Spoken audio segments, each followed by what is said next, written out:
Hi, and welcome to another episode of Friendship, Wellness, and Wisdom, the podcast where two friends, Rachel and Heather. get together and talk about life, learning, and just all kinds of things that pop up in life.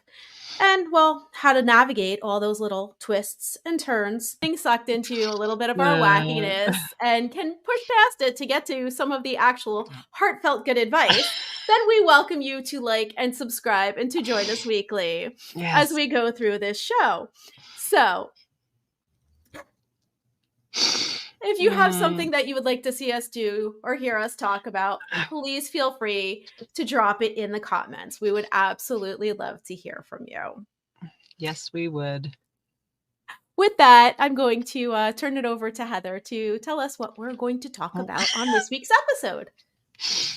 Uh, so this week we're kind of changing it up. We've been doing a bunch of, self-care stuff and things like that. So we wanted to change it up this week. And today we're going to embark on a journey of like rich tapestry of folk tales, like all these stories that are passed down through generations and cultures and all this stuff. And a lot of the stories get translated, right?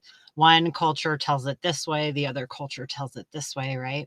And so we're going to embark on 3 stories each that we each picked. So 6 stories in total. And we're going to talk about the morals of these stories and what we learn from these great enriched stories that are passed down through generations. And so we're going to start off with just getting into telling the story. And then after each story, we're going to give you the moral. And then we would like you to drop in the comments if you think there's a different moral to the story, or if you've heard a story like this in a different way, maybe from a different culture, or maybe your grandparents told you something differently, or like the moral intertwines with another story that you're familiar with. All right, so let's get cozy. You're going to grab your favorite mug of tea and join us to delve deep into these age old tales, discovering the hidden gems of wisdom nestled within their pages. Nice. So we are going to start off with a story called The Two Monks. So this is an ancient Asian story. So 2 monks are walking along on their travels, and as they're walking along, they come across a woman that cannot cross a river. The river is high and the water is rapid, and she asks the monks for help. And the young monk says, "We can't help you." And the older monk just scoops her up and walks her across the river. He puts her down on the other side of the river, and then they continue on their journey. The young monk is appalled, and through hours of silence, the young monk can no longer sustain his silence. And he says to the older monk, "How could you ruin our vows of not touching a woman by carrying that woman across the river?" And the older monk says, "I let her down hours ago. You are still carrying her." Carrying her. I love that one. Like, it's just like, oh, Yes. And so, how many times do we carry things with us that we really need to let go? So, the moral of the story is holding on to anger, resentment, or judgment can weigh us down and much more than a physical burden. Letting go and moving forward with a clear mind and a clear heart is often the wisest path. absolutely. So I know we've all had things, right, where we get like so wrapped up in what happened and in the stories that we tell ourselves, right? Yes. So we talk about like, self talk and how that affects what we think. So we'll be running stories in our heads that, in Mhm. some way someone hurt us or we hurt them, or wow, I really shouldn't have done that. That was so embarrassing. And we carry it around for so long. And then you Right. end up talking to that other person or like seeing that group of people later.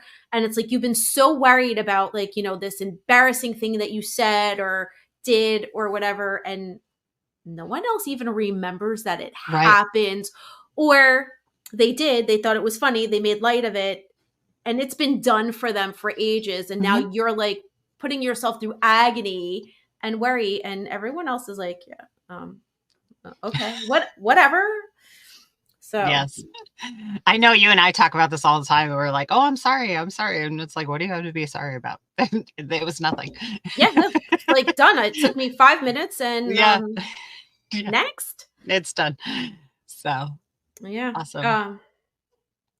It's so funny, like a lot of these stories too. I mean, you hear like they're all meant for teaching. Like, so our fairy tales a lot of times come from here. A lot of the stories in like ancient texts, like the Bible, like they Mhm. pass these stories down to give you a different perspective on things and to kind of like change your view, like to teach a moral, to teach a lesson. Mhm. And there's something like really deep within. The best part of these two, I think, is while they have most of them have a specific lesson that they want to teach, there's a lot of different things that you could take away from them and within our unique perspectives on them. Right.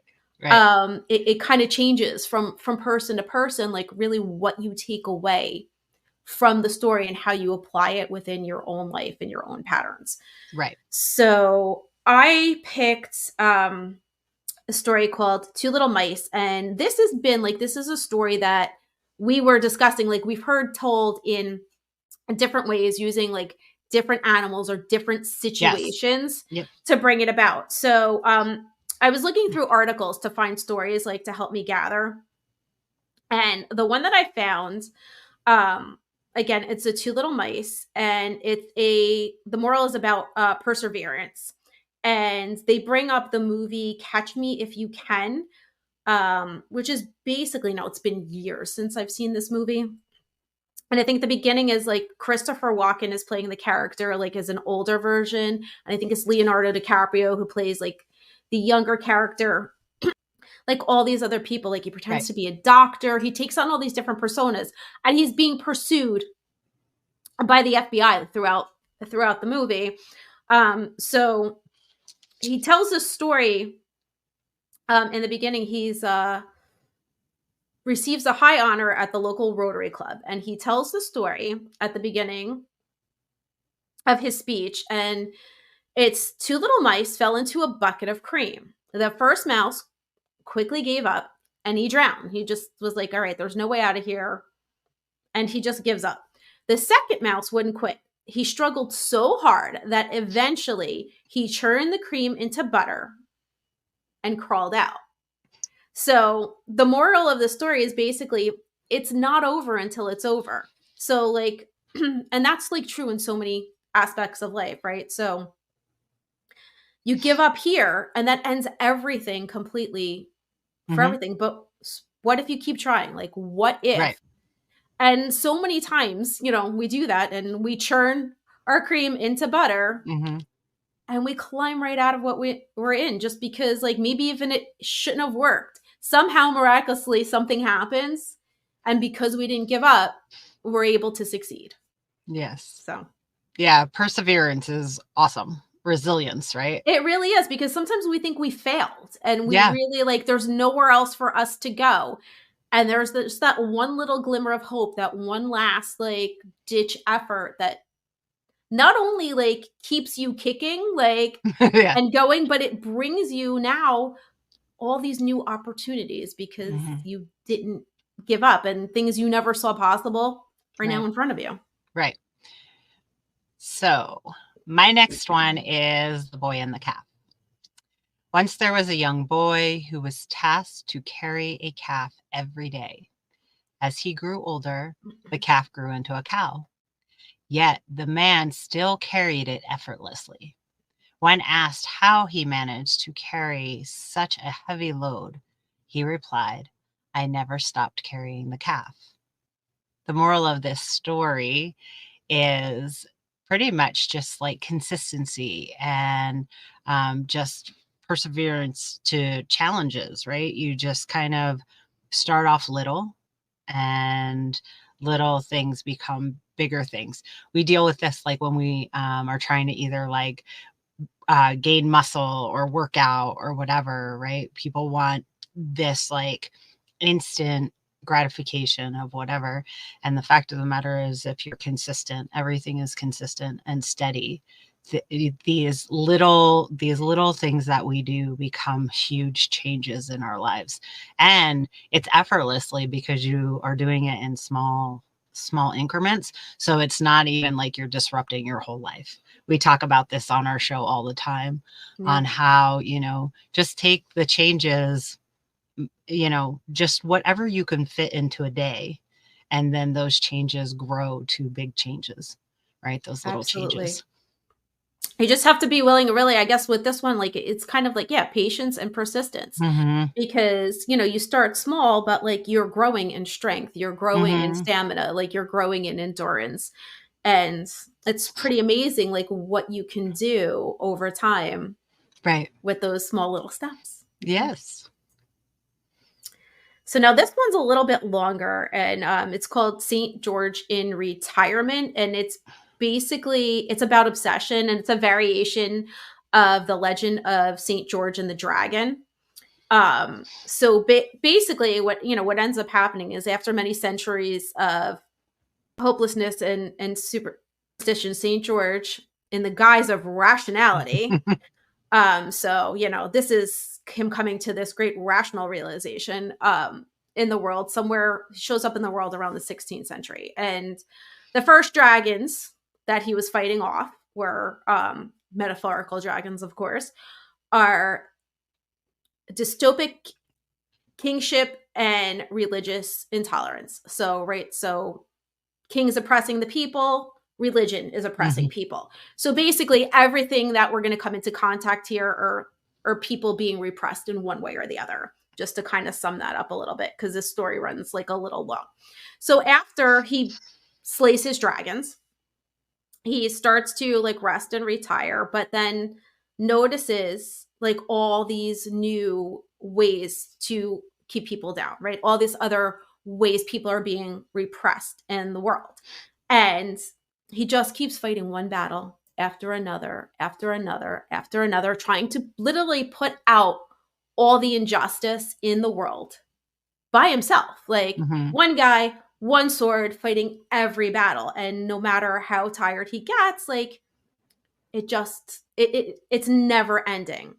So um then he starts fighting smaller and smaller dragons and trying to like take it down little by little to like eradicate all the oppression in the world.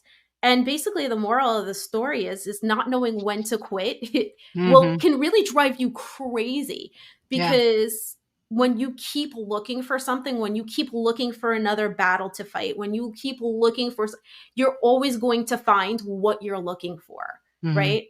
So it's never going to end. Every time you look for the smallest bit of something somewhere, you're going to find it, and then your battle's never going to end. And it can really be maddening when you just don't know when to stop. So this story, I've heard this story in different different ways, several different ways. And the reality is, the thing that I took out of the version that I have heard was that he was only willing to do it himself. Like He wouldn't pass it, right? he wouldn't allow others to help him either. And Yes. so that's the other piece of it too. Like, not only if you're fighting the battles alone, the battles are endless, right? Mhm. So yeah, looking for the next battle and also not taking help from other people can be just Yeah, just basically, like you should be passing the torch, pass the right, baton, look for, new insights, new ways of doing right, things, because he's literally just slashing at things with a sword like right. he was with the original dragons, and that's just not going to work Yeah, it's that anymore. the definition of insanity. He's kind of, yeah, doing the Yes, same thing over and over again and expecting expecting a different result. right. So, So we're going to move on to my next one is called Good, Bad, Who Knows? Once there was a farmer who lived on a small village. One day, his only horse ran away. Upon hearing the news, the neighbors came to console him. They said, "What terrible luck! You've lost your only horse." A few days later, the farmer's horse returned, bringing him a herd of wild horses. Now the farmer had not only his original horse, but also many more. When the neighbors saw, they exclaimed, "What wonderful luck! You've gained so many horses." Again, the farmer replied, "Good, bad, who knows?" The farmer's son decided that he was going to tame the wild horses, but he was thrown off a horse and broke his leg. The neighbors came and said, "How unfortunate. Your son broke his leg." Yet the farmer responded with the same refrain, "Good, bad, who knows?" Not long after, a war broke out in the region, and the young man was drafted to fight. But because he had broken his leg, he was not able to go. The neighbor realized the significance of the farmers, and they came and said to him again, "You were right, neighbor. We thought your bad luck turns into good fortune." And again, once again, the farmer replies, "Good, bad, who knows?" So the moral of the story is that life's events often are unpredictable. And so when we make the first judgment of like something that happens, so when something happens and we automatically judge it as bad, if we give it time and kind of let things resonate with us a little bit more, good things do come out of things. It's kind of, all of these stories kind of connect too, because like when you Yes. look at the mice falling into the cream, what a misfortune, right? Right. But the one mouse not giving up, right, turned it into butter and was very fortunate that he got out. And Hmm. so, these things are, things could always be bad, right? Things could always be worse. Well, Things could yeah, and I always think we've good, always and had they could always be better. we've had things in our lives, like all of us, that have happened, and at first glance, we think it's like either good or bad, and then something further happens to Yes. to kind of change what it is. And I literally had like quick personal story, very quick. I had a tree fall on my house at one point, and there was a hole in my roof. So you think, oh, that sucks, right? But the hole was hit in such a way, like on the part of the roof where nothing was actually coming into my house from outside. Right. So I was able to get someone to come out right away to fix it. Homeowners insurance covered it, cut us the check. Someone came out, Hmm. gave an estimate, cut us the check, and then the actual work ended up costing less Oh, than the check we had gotten. So it yeah. was good and it was bad all Yeah. at the same time. Like, Right. so good things happen, bad things happen. Some things worked out for the better, Yep. some for the worse. But like either way, in the end, it kind of ended up neutral because it was like a slight inconvenience with a payoff at the end. Right. Yep. So I think we all have those stories. I think so too. It's just a Yeah, matter of how we see them, right? it's our perspective of them for sure.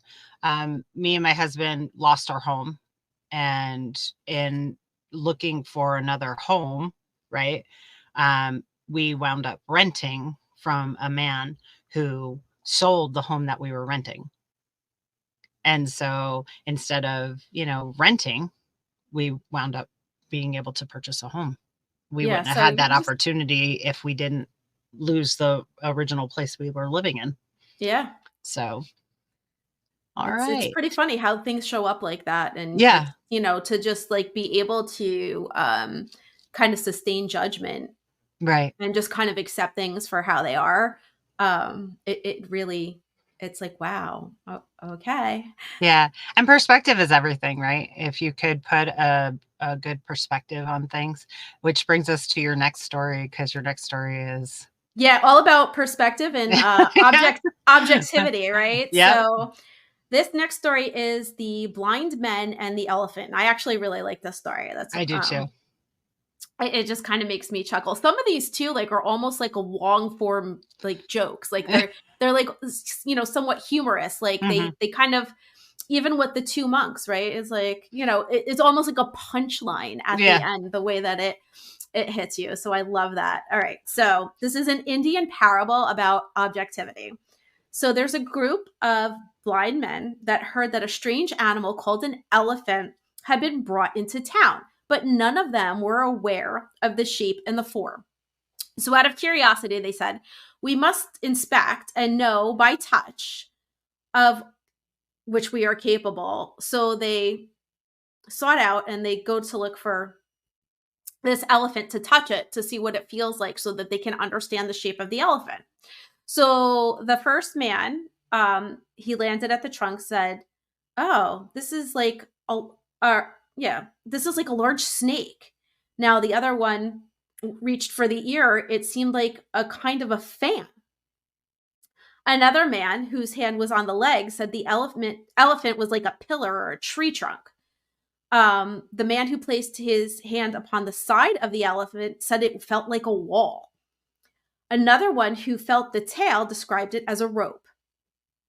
The last felt the tusk and felt like it was smooth, like a spear or a dagger. So they all found different aspects of this one animal and described it in completely different ways. So, really, like the same experience to different people Right. is almost like a completely different experience. They all went, they all saw this one animal, and they all saw or felt different aspects of this one creature and described it completely differently. So it's like, my view of something, the same exact thing will be completely different Right. than yours might be. And you know, that's pretty interesting, like how we see the world as we are Right. and not as it is. Yes.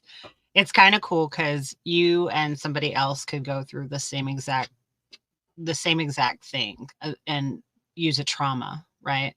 But you both can react to the trauma differently, Mm-hmm. right? And so we, even though we are experiencing sometimes the same exact things, we're not taking out the same lesson, No, right? We're not absolutely. And taking out the same yeah. perspective. And that's what's beautiful about like all these stories and technically the world, because even though we are the same as in, structure, blood, bones, whatever, we are so different on how our mind perceives things. We talk about how we grew up helps us navigate through life, the life lessons that we get, puts new tools in our tool bag to deal with things. So yeah, so these stories are like that, which is beautiful. So as we close our episode today, we reflect on the power of storytelling throughout history. From ancient fables to modern parables, stories have always served as a mirror of reflection in life's truths and guides us towards growth and understanding. Very true. Very true. So like I love these stories, like, and I get very fascinated with like all the different stories that come from different Hmm. cultures. And it's really funny how similar all of these lessons are. Hmm. Like, they come from, all across the globe from cultures that are vastly different, but like the life lessons and the morals and what we take and what people are seeing in the world, Right. that at that time seemed so far apart and so different. It's a lot different now. Everything's closer with technology, but things that you think are so different and so vast, like they're the same life lessons, they're the same Hmm. stories, they're the same things about, learning about yourself, other people in your environment. And it's just amazing Yeah, to see the totally. subtle differences and the large similarities between all of these stories, which Right. is that's the part I find fascinating about all Right. this. It's like the details, the small details are what is different, but the bigger picture that it shows is so similar Right. and so common, Right. which, Which are great life lessons, right? yeah, It's like those golden absolutely. rules, the golden rules of life. And so when you look at the different cultures that tell the stories, like I said in the beginning, if you have any of these stories that are like resonate with you and you're like, oh, I know the two mice as this story, or I know the boy that carried the calf as this story, we would love to hear it. So drop it in the comments. All right. Yeah. So thanks again for joining us, and we'll be back again next week. So make sure to pop back in and give us a listen. And like I said, please share what you're thinking with us. Let us know what you like, what you don't like, and anything you may like to hear in the future. But for now, we will say goodbye and until next time. Bye.